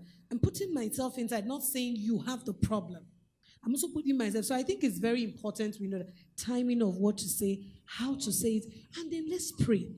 Sometimes we'll talk. Maybe what we just need is just pray. Bring him, write his name down, and blow in tongues and ask the Lord. The Bible said the heart of the king is in the hand of the Lord, and the Lord can turn it. There's certain things I've told my husband, and my husband said, no, I'll leave him. And I'll go and pray about it. At the end of the day, he will still do that one that I suggested. So I think it's wisdom on knowing what to say, when to say it, how to say it is very, very, very important. Okay, so having said that, we're not trying to endorse that a man should have the mindset, nobody can tell me anything. Yes. No, if that's what you thought, no, that's not it. Yes. Truly, when God gave you a wife, you know that thing I demonstrated in the morning about conflict? It tells you that as focused, as powerful, and as good focus is, Yes. focus creates blindness. Yeah. The safest men are the men that listen to what their wife has to say. Would they be correct all the time? Answer is no. Yeah. I've listened to the things my wife said, and we enter serious problems. I've also listened to what she said, and we make so much progress. So and I realized, using the life of Abraham, that Abraham, the same Sarah that suggested that Abraham should marry Hagar, Yes. and they haggard him with dagger. When they had problem, God told Abraham, go and listen to Sarah. I was not happy about that. I said, this same Sarah brought this one. So I realized, and I told my wife that. I said, my wife, I'm going to listen to you. But I'm not under any obligation to obey you. You know why? Not because I'm wiser. Not because I'm the man. No, because I am the leader. You see, when it comes to our home, I did not go to structure. But let me give you one of the structures. In our house, it's like a school. We structure different things. In taking decision, even with our children, we have a structure for taking decision. We have a structure for feedback. There's another one, my wife and I call it 100%. The last 10%. And I don't like that last 10%. But I have to do it. Because last 10% is, so we have to create a system that takes feedback. You know, people confront you when and fight when you don't have a system to naturally solve a problem. Yeah. I don't know if you understand that. So you have a natural way to eat, and they go and urinate, no problem. It's when you cannot urinate, they now start to do pipe. Is that not correct? Mm-hmm. So all of those other problems that we have, because there's no natural system that is making it happen consistently. Yeah. My wife, since that day she came to the office, she has not come again. Because I created a system that paid attention to her emotional needs. Every week, she knows she has every week, Monday from morning till about 1 before we go to radio. I don't go to work on Monday, is her time. Wednesday from 6 to whenever we sleep is her time. Friday from 6 to whatever they release me is the children or the whole family time. So every week I've structured that way. So they can allow me to do other things. So that when it's their own time, I can focus on them. Are you catching what I'm trying to say? So you have to make sure that you get to that point where you structure to get feedback. Yeah. Last 10% is, you know, that there's a way you give somebody feedback, whether it's from the man giving the woman or the woman giving the man. There's a way you talk. When you see the person's face, you calm down. You hold down some things. But the last 10% is when you look at your wife and say, my wife, I don't know, when I'm kissing your nipple, it's kind of bitter. You need to wash it a little bit more. That particular thing. And you tell your husband, I don't know why you don't like bathing at night. This not bathing at night or brushing your mouth, I want to kiss me. It's not really fine. You see, when you hug me, I feel your armpit. That time, I'm suffocating really. The last 10%. It's got the last 10%. It can be on anything. Are you seeing how dangerous it is? But because I realize that I need feedback. Yeah. And they said, he that has a good friend has no need for any mirror. If your spouse is your friend, he will give you feedback. Man, expect feedback from your wife. I'm only telling the woman the way her mind said not to carry it like a fight. Yeah. And that she's a headmaster special class. But as far as giving feedback, you need to take feedback from your spouse. Nobody can give you better feedback than your spouse. So when it comes to taking decisions in our home, for instance, I have a system. And we have taught our children, they are 5. Let me give it to you free. Number 1, I tell my wife and my children, be bold to say exactly what you see. Sometimes some people used to shut people down. Not shut people down. You don't have everything. You don't know. It's even to your own safety that they say the way they are seeing something. So I say, be bold to say exactly what you see. Number 2, I say, be courteous enough to keep quiet and listen to the other person. Yeah. Don't monopolize the talk. Yes. Number 3, be wise enough to engage in dialogue. Discuss the matter. Number 4, when you are discussing the matter, base it on the merit of the ideas, not who brought the idea. I don't know if I'm helping you. Now, what I'm telling you is a strategic turnaround for communication. As I'm giving it to you free now, we charge money to teach people. I'm giving you free. I just say, Make sure that, number 5, when you take decision and you accept the best option, choose the best option, not minding who brought it. Number 6, when we have chosen the idea, we should all own it. Yes. It's not the one you say, you're the one that made it now. I was saying it, but your voice was loud. I just kept quiet. I know we'll come here. I know. I'm Wadibia. I know it's going to happen like this, And you're talking like that. And number 7, which I don't use often, and which, like some men, is like their default setting. Number 7 is veto. Sometimes when we go up, go back, we can't take decision. I said, let's go here. It's like when we're coming, I took one veto decision on our way to Asaba. So we, first of all, passed one traffic bad stuff in Owerri Port Harcourt Road. Then we got into Port Harcourt on the Road, got to Ihiala, that place. We were there for like 45 minutes. Go forward, no go back. Go back, no go forward. Some children come and say, sir, there's an Appian way to follow. We follow here, come out to that side. I say, I looked on my look at my beer. I said, we have seen this kind of thing before. In these days of kidnapping, I should enter Appian way. I get quiet. After a while, and that man came that is not among them. Now say, go, no road there. That place is jammed. You're going to stay there. I watched like 2-3 people that were not part of that team. I say the same thing. I said my PA. That means it's not kidnapping matter. Reverse. We reversed. I said, we're going in. Oh, Jesus. You're going in. You can't go. No. I said, my wife, you have not seen anything. You just traveled with me a few times. You know the one we have seen? I said, the one me and my PA saw in Akwa Ibom. See, they did not kidnap me. They cannot kidnap me easily anymore. I said, let's go. She said, and you need to see, I don't know if you are passing through that place. That place is like slow piece, like a dead, it's very scary. Even me, as we are going there, my wife was saying, hey, a woman I'm talking about, she can talk more than her face. Her face can say a million words without saying,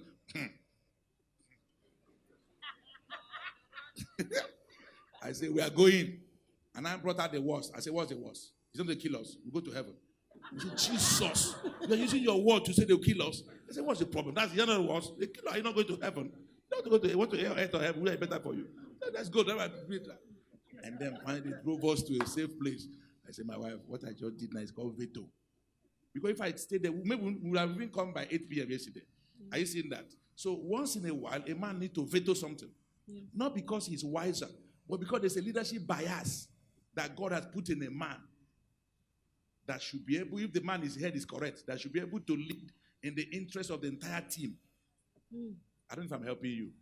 But as a man, don't take it as no. You see, it's in number 7. But some men, that is number 1 for them. Anything there is, do it. So the wife, the children, they have no say. I hope with these 3 points of mine. The last question is that way. The last question is that way. I hope somebody's there. Good evening, church. My question is on parenting. If you have a case where the both couple are very busy and they're always at work and then they don't have time for their kids, or maybe one person is always very busy, how would they be able to manage that situation so that they can be part of their children's lives? Then second question is it okay for the woman to have a vision? Like, maybe it's not really what the man is doing, her own thing. So is that possible? Then where do you draw the line? You talked about Odogu men. They are not, or men are not really told what to do. How about, where do you put help? Asking help from your husband, like, please help me do this. Where do you place that? Thank you. Okay. We place it where it is. It is between both of you. That's where it is now. Because sometimes some things you want to do so separation of power, so clinical, something, you not get more problem than necessary. So maybe you are reacting to my language. Okay, when I say my wife says she don't tell me to help you, it's my job. It's based on my own understanding. Somebody may not understand it that way. All right. If what my husband understands is, come and help me, let him do what he has to do. Okay. So, but the point is, you can say, come and assist in this, come and help out in this. Not really help me. I don't know how to put it for you, but the point is, you have to find. It's just a semantic problem. It's not a measure or something. That one should not bother you. Okay. The next question you ask about is about a woman having a vision. The truth is that if you read the book Advanced Toasting, like I told you, it's a book I think more women need to read it than even the men, because it will help you go around making decisions. Every woman too should. Every man that has a vision is also looking for a woman that has a vision. It's boring not to have someone to have a mental intercourse in terms of visionary issues. What happened is that the vision that you have and the one that he has forms no longer your vision or his vision. It becomes our vision. It is our vision under your care. It's our vision under your care. Okay, exactly. You understand the two differences now? Yes. So you have to enlarge it. Okay, so before I married, my wife would tell you I was so I was 9th first president. As president then, they used to call us Papa. 20 years ago, small boy calling us Papa those days. And so people used to cook for us, buy things for us. So sometimes I come back from lecture, I see 3 coolers. Hey, Jesus. Cooler ministry. Some even used to come with Tampikio and all those 5 Alive. Different things people used to arrange. And so in the course of my mentoring, I mentored a lot of people, crowds. But there were a few that were closer to me. And so I also thought about that in advanced toasting technique. So I asked my wife then, independently, 3 people that were close to me, ladies. I asked, say, you, what do you want to be in your future? See, these are visionary issues. Where do you see yourself in the next 10 years or 20 years? I said, go and write it and bring for me. You don't just talk about your life. It's not about me and them, I'm not engaged. On campus, you don't talk about engagement. So I'm just trying to, and honestly, even at school, I was just trying to help. It's just that as I help, God said, you have helped a lot of people. Let me give you one person to help your life. So I asked the first person, what do you want to be? Tall, fine girl. My wife knows the person. He knows all the people I'm going to talk about now. And then she said she wants to be a businesswoman. She's from Anambra State. She wants to be a businesswoman. She wants to do this, sell rice. Her brother then was involved in printing. Now this is 21 years after. Guess what she's doing? She's selling rice in bags. And also she has a printing press. Not printing press, where they sell printing materials. That means she knows where she was going to. I asked the second person, what do you want to do? Say, no, I like career. I want to be a banker. Guess what? For over 14 years now, she has been a banker. I asked this one, what do you want to do? He said, my life is ministry. I want to serve God. As you see me so. Now you see, 3 of them had where they were going to. And I asked myself, not I choose it, I now chose this one is not going where I'm going to. This one is not going to where it's not everybody at the airport is flying to where you are going to. It's not every flight that lands is taking you to where you are going to. So I said, no, this one. And I did not even tell her, it's much later. I brought her, I said, see now. And the thing she wrote is what she's doing today. So you need to be able, that's why I was telling my sister, you have to define you. So when you find. So even for the woman, my wife too, there were some people that were looking at her. But they were not going to where she was going to. There's one particular guy that was working in SGS, where she did her IT. And then she called me, I was in Lagos, that the man talking to her. I said, what concern me as the man talking to you? What's the meaning of that? What I have shown, can the man show it? I had done it. So, Odogu, my dear sister. I said, go now. In fact, one day, the thing I did, it pained her. This is when she asked me a question, that what have we been doing? I said, we're just friends. Jesus. Of course, she too, she changed. She put me in friendship zone. I said, what am I doing with my life? And when we reach where we're going to, we know where we're going to. So the point I'm trying to make, even with all these people, all your money, working, I was still a copper, trying to find my feet. Those people are already having other private cars, all those ones. She couldn't say yes to those people because they're not going to where they're going. She's going to. Yeah. Don't just follow somebody, even going where you are going. Go somewhere going as fast as you are going. Yeah. So if you enter motor at Onisha, some people can come to Asaba and stop. And somebody is going to Benin. Will you stop in Asaba because I stop? No. So don't just follow somebody who's following the same road. Follow somebody going as fast as you are going. I don't know if I've helped that woman. So every woman should have a vision. If you don't have a vision as a woman, it's difficult. Yeah. A man don't want to marry a liability. You should be able to have where you are going to. So that you can see what you can also, when you say a man is a project, My project is to bring you to, not to clone me in you, but to release you that is in you. But you don't know where you are going to. How am I going to help you to become what you're supposed to be? I know that part of your question is how about if what they are doing is not together. What my wife and I are doing is in the same department, but not exactly the same. She's doing things for women and all that. I'm not doing that for women.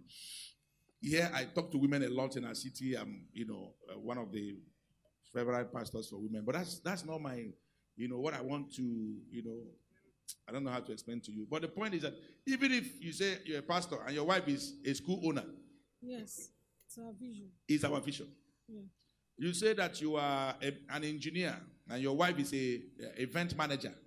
It's our vision. Both of you must not be in event management. I don't know if you're trying to say. Yes. That to say that we're together. That's not what I mean by together. Together means that both of you are in agreement. Yeah. One person might be in an oil company. The other person is in firewood selling. It's the same business. Yes. One person might, what other thing can I use? Can be a makeup artist. And the other one is a musician. Yes. We are the same vision. But you must have something. There's something about not being fulfilled when you don't have what you are doing. Just tagging along. It can even be a burden to the man that is carrying you. And no man wants a liability. We want some more assets. And one way to produce assets is to make sure that your life counts. Because if you give a man what he cannot find somewhere, he will keep coming back. Okay. There's another part to the question. There's another part. You ask the question, parenting. What do you do when you don't have time? The thing is, people create time for what is important. At a point in your life when you have children that are growing up, one person will have to make sacrifice. There are people who, when their kids are actually quite young, the temper low, could be the man or the woman or what they are doing. For example, you got married as a banker, you were a single person. You and your husband probably maybe met in the bank, and then you got married. You have to decide if you're going to start having kids. Both of you leave the house by 6 a.m. and come back by 9 p.m. You cannot do that when you have kids. It's either one person will have to put career on hold for a particular season and maybe start something that you can do that can free up and give you a time, because it's an investment that you are making. And until the children actually get a certain time, then you can start flying, you can start going. I'm able to be here now because 2 of our children are actually in boarding school, and the other one that is 9-year-old is in primary 6. I have 2 of my siblings who live with me. But there was a time I couldn't go anywhere. Preaching will not finish. Conferences will not finish. So there was a time I couldn't go anywhere when Pastor was talking about our first son who got scholarship. When that boy was in primary 3, primary 4, I was practically, of course I didn't know math, but I was involved. Like I would do school runs, I would go to church office. Once I go for school runs, I've closed for the day. I go home, I stay. Practically all the cities that he went to write mass competition, I traveled with him. If I was working in the bank, there's no way I would have done that. So at a certain point in your parenting journey, one person will have to make sacrifice. One person will have to step down. When the children go, you pursue career or pursue any other thing you're doing. No, let me correct that. So just stay there. It's not one person have to just make sacrifice. One person have to make more sacrifice. Okay, sir. So you don't think it's one person making sacrifice, one person is cruising. All of us are making sacrifice. Yes. Yes, sir. So and then talking about, you say you don't have time. You can actually create a structure like something pastor said. Even as a pastor, once you close from your office work, you come home, you have resumed second office.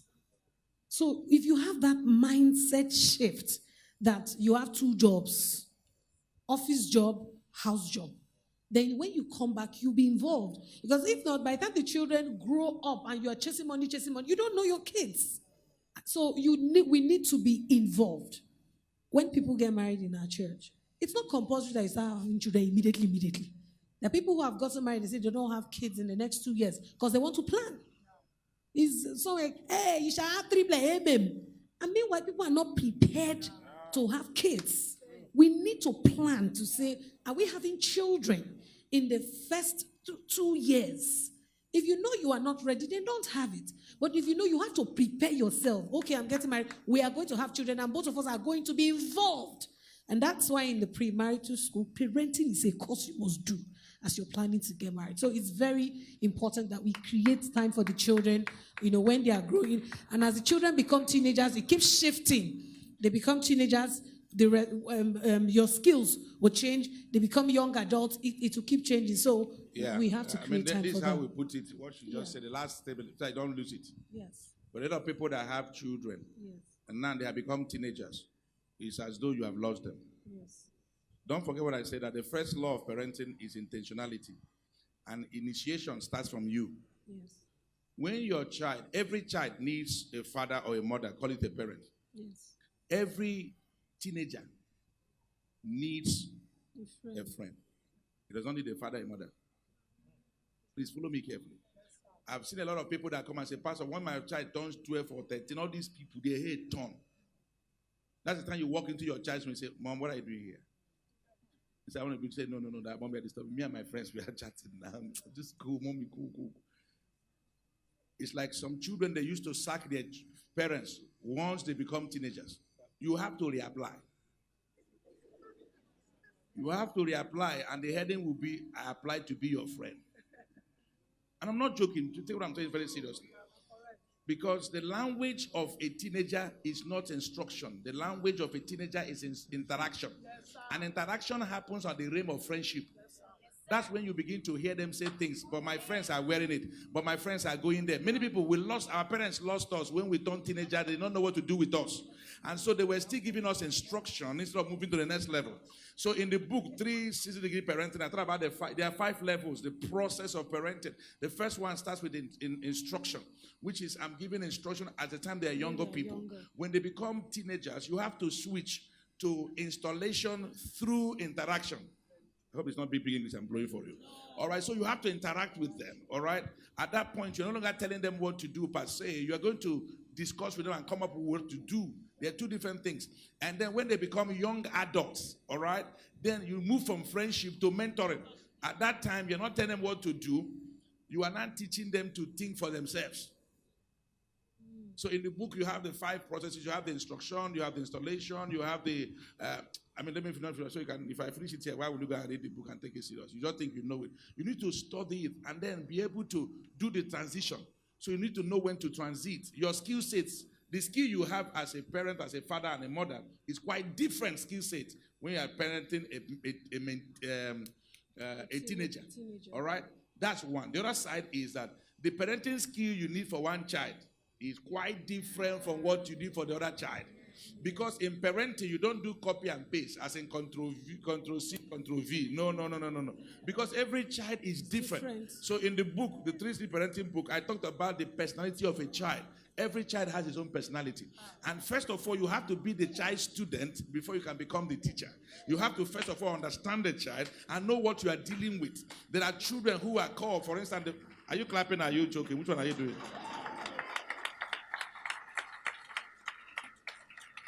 So there are children who are called, the dominating child. That's the child, for instance. Let me run through the 4 for you. That's the child that, when they were much younger, those people, every toy in the house, they are in charge. Even the one you did not buy for them, they collect it. They are by intimidation, they are in charge. They may not be the first child, but they are in charge. When they wake up, both you, house help, everybody will know that they are awake. They will they don't energy.com. As in, by the time they scatter your house as your range, after a while, just give up. That's the type of child. It's like a boss. How many of you have watched Boss Baby? That's a type of a child. That's a boss baby. Now, in the book, okay, I thought about what is the possible weakness of that child, the nature of the child, the prospect of the child. For instance, what will child turn out to be? Such kind of children, they end up becoming things like CEOs. They are the pioneers, entrepreneurs. That's how they are. So now, I also wrote in the book for each of the child, what is your own parenting role for each child? See, parenting is not a joking stuff. You see, where I'm talking now, you are realizing that it's not a small job. So now, you say, what is your parenting role? Your parenting role for type A child is quite different from your parenting role for the other type of child. So for that child, for instance, you don't just give instruction. You have to negotiate with him as though you're talking to an MD. That is that one. The other one is, and they can be very stubborn. They ask something, they break things out. I have one child like that. Let me not tell you the whole story. The second one is what they call the creative children. This is a child that is very creative. Their mantra is experiment. They investigate. They are one. They will fire you questions. These are the type of children, all right, that when they go to school, you buy mustard for 4 children. Everybody, their own is always complete at the end of the term. His own. What you only see there is a protractor. The way you're shaking is like you have that kind of child. His only protractor you will see there. My child, that one, there's one of them, the boy. Every time pencil. I wonder, I say, do I manufacture pencil? He said, Daddy, I'm sharpening and it's break. I said, because you want it to be pointed, this is how to sharpen. You will see sharpen and break all of them. So after a while, I made up my mind, instead of me to kill myself, how much is pencil? It's giving me high blood pressure. Let me go and buy the pencil and just be using the pencil. This is a type of child that you buy a wristwatch, for instance. Christmas is coming. You buy a wristwatch and give all of them. They go to church. House of Rock is a good place. They take care of children. They're not rascally. But as they come back from church, every other person's wristwatch is good. Their own, they have dismembered it. You ask them what happened. They say, Mom, I'm trying to fix it. Meanwhile, they're the one that pulled it apart. I want to. So I have that kind of child. What do I do? Realize that guy is an inventor. Don't call him a destructor. Why are you laughing? It's like you have one like that. Don't say that the child is a stupid child. He's always spoiled. He's a spoiler. He's a destructive child. No, he's an inventor. Just make up your mind. The things I'm buying that he's destroying, I'm giving him raw material to grow his invention mind. By the time he invents something, he will pay me back for all the things that I have spent. There's a child that spoke to the mother and told the mother, Mom, you are messing with my, how do you call it? I'm messing with my creative mind. Because these are the children that they would, you put DSTV, they will rearrange it. You buy AC to throw away carton, they will refuse. They will cut it. They will build a house under it. God forgive you. They go to school and come back, you have destroyed their house. Oh God of mercy. Oh God of mercy. Those children, they are very scattered. Those are people that don't do homework. They do homework on the way to school. Am I helping you at all? See, parenting, when I enter parenting, it's a whole different ball game, really. So those are the kind of children. And now you now need to know what kind of job should I do as a parent. So when you get the 360 parenting book, I think it's a good gift to give to any parent that you know. I'm not even sure we have enough copy to go around, but we can send some more. Don't just buy for yourself. Buy for anyone that you know and insist that they read it. It will transform them, I'm telling you. Because if they don't handle those children well, they will not turn out well. The next one is the one they call the sensitive child. That's the one people like, is that the obedient child. The one you say, do anything, he does it. The creative child, if you are going out and say, wash this plate, he will not wash it. When you come back, the plate will not be washed. Not because he doesn't want to wash it. He feels that washing plate is a mundane something, a simple something. He wants something that can task his brain. Am I helping you at all? Yeah, that's the same thing. When they come back from school, you say, go and do homework. They are tired. They have been in school from morning to 4. They don't want anything book anymore. They want something else. And play is part of training. Yes, sir. Allow them to play. Say it. Thank you, my dear sister. Play. Look, I'm told that she's a proprietress. Don't worry, I'll see your parents in your school one of these days. It's very critical. You know why she's shouting? Some of the things that schools do, parents undo it at home. Yes, sir. The next one, the last one, is the systematic child.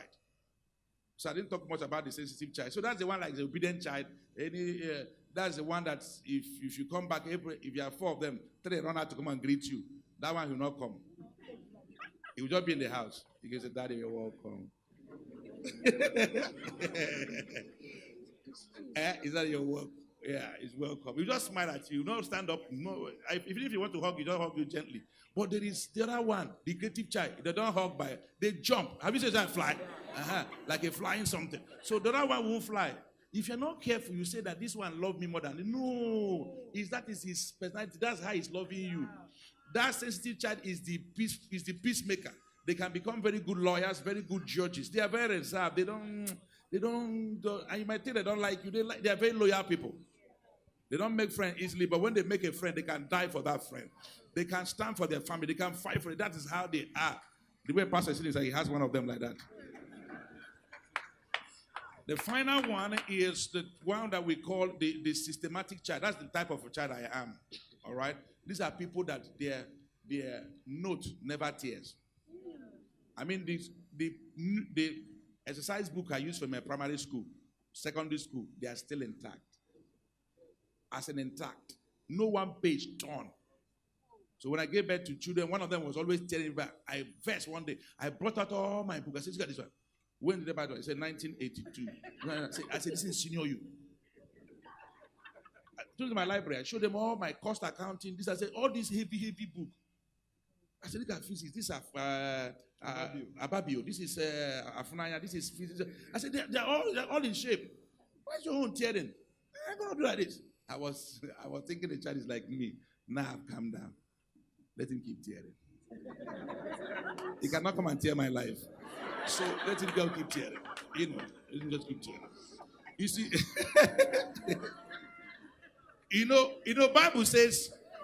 Bible says, grace and peace be multiplied to you through knowledge. When you know your children, you'll find peace with them. All this bambling, is what you don't know. So for that systematic child, that's the one that does not. You never see biro stain their clothes. You don't, everything matches. If they arrange their rooms, if you come to their rooms are always, the clothes are always arranged. If anything you ask them to do, they will arrange. They will do more than you are asking.